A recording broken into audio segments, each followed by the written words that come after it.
Good evening and thanks for joining us. I'm Aaron Luna. We now know the identities of the 3 victims in yesterday's fatal crash on State Route 195. 20-year-old Michaela Stacy, 24-year-old Elena Lawson, and 20-year-old Jewel Gilmore died at the scene. Troopers say that the 3 were sitting in the back of a PT Cruiser.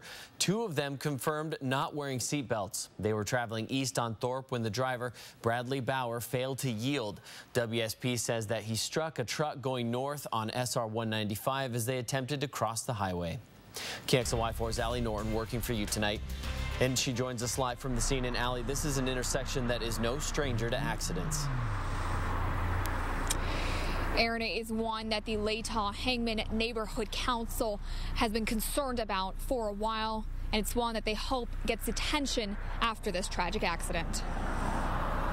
The evening started out with simple plans: head downtown to pig out in the park.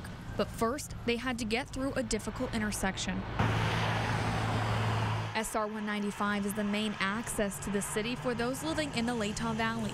There's several roads that intersect into the highway, and Kai Hushk, the chair of the neighborhood council, explains that drivers using it are put in dangerous positions every day. It's a very complicated intersection as a driver to kind of maneuver. WSP says that a PT Cruiser heading east on Thorpe failed to yield when crossing the highway.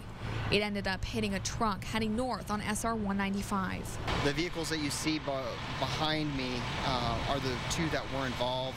Assistant Fire Chief Brian Schaefer says all 3 girls in the back of the PT Cruiser were dead when they arrived on scene. WSP confirms that both Michaela Stacy and Elena Lawson were not wearing seatbelts. It's unsure if Jewel Gilmore or the 2 men in the front seats were.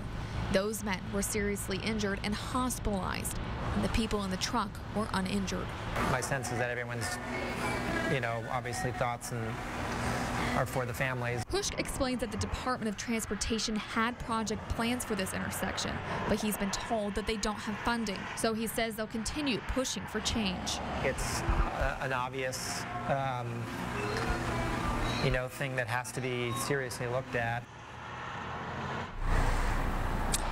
And DOT says that the plans for that were drawn up in the late 90s, but funding never came through from the state. He says if they were to restart, they'd have to go back from the beginning, drawing up another analysis. As for the investigation into this crash, there's still a lot of questions that need answers, but WSP says alcohol or drugs were not a factor.